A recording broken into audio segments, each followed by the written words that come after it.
Monsieur le Président, je m'adresse à vous avec tout le respect dû à votre fonction en tant que représentant des forces déterminées à se lever pour protéger notre patrie, le Congo. Dans notre lettre datant d'il y a 1 an déjà, nous avons exprimé notre constat amer selon lequel, malgré la longue durée du conflit qui nous oppose au Rwanda de Kagame, aucune solution efficace n'a vu le jour. Bien que la solution diplomatique ait été privilégiée, avec l'intervention des troupes étrangères, dont la mission exacte demeure floue à ce jour, cette option a démontré son inefficacité face à de menaces persistantes. Dans cette impasse, nous ressentons avec une urgence indomptable la nécessité de réaffirmer notre position initiale, soulignant que notre analyse était fondée et que la situation actuelle confirme malheureusement nos préoccupations d'alors. Face à la souffrance insoutenable de nos compatriotes, nous ne pouvons plus rester spectateurs. Notre appel initial lancé avec détermination il y a 1 an résonne toujours avec force. Nous avons réussi à fédérer les différentes factions militaires de notre pays, rassemblant les ex-FAS, les ex-Tigres Katangais, les ex-FAC, les ex-MLC, ainsi que des officiers d'origine congolaise servant dans les armées étrangères.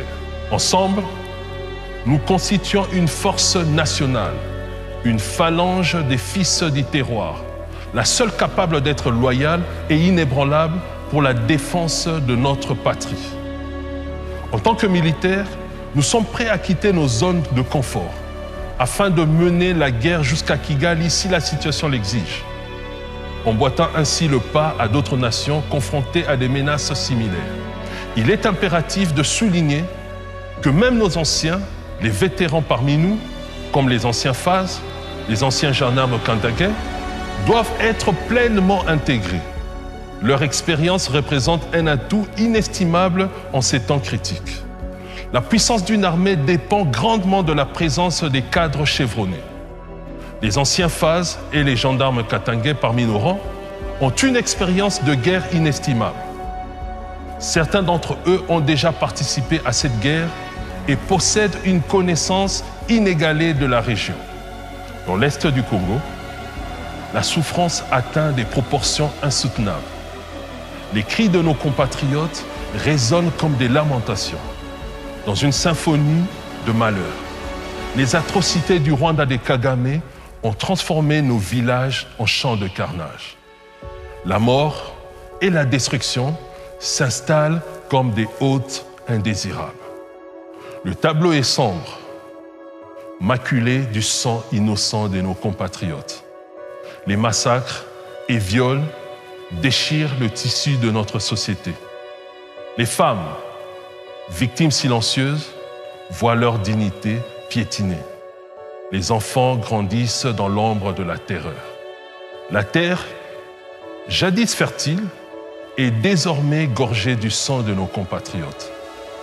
Les maisons et champs sont ravagés par les flammes de la haine.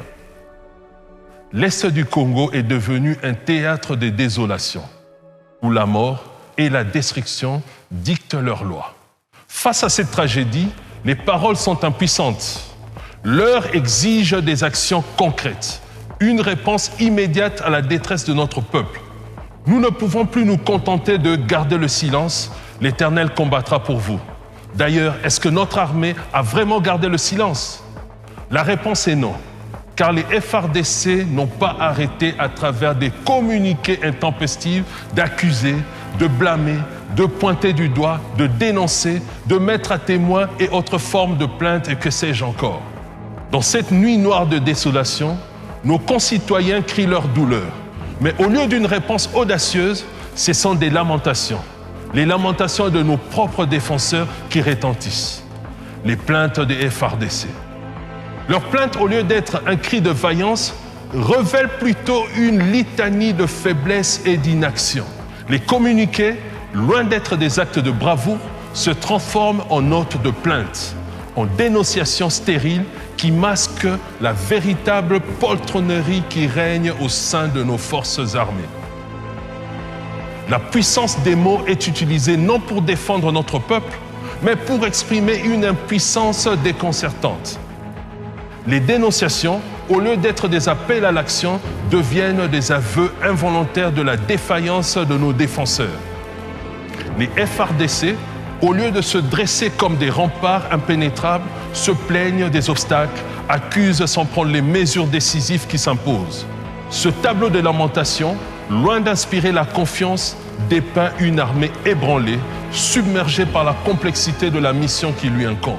Et pourtant, ces provocations répétées du Rwanda sont précisément l'occasion de démontrer que la parole de Dieu est vraie, en devenant le bras de l'Éternel qui agit sans complète, en devenant ouvrier avec Dieu.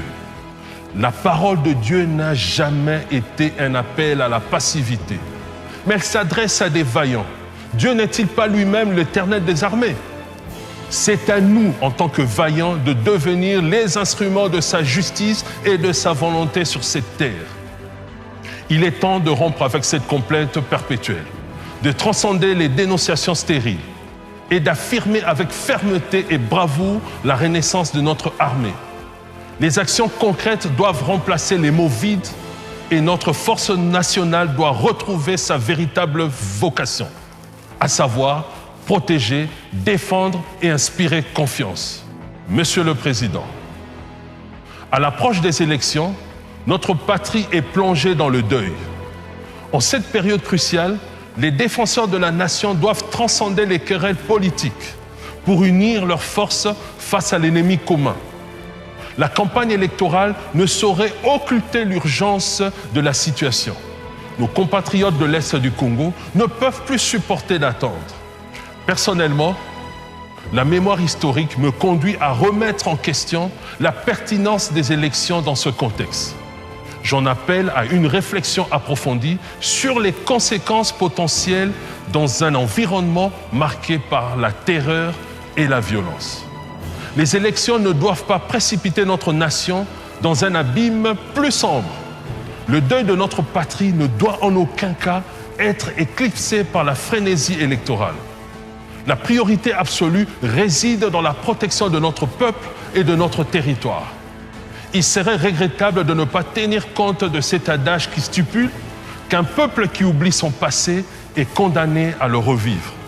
Notre crainte profonde réside dans le fait que des élections organisées dans un climat de terreur pourraient exacerber les tensions, engendrant ainsi des conséquences graves pour la stabilité et la sécurité nationale.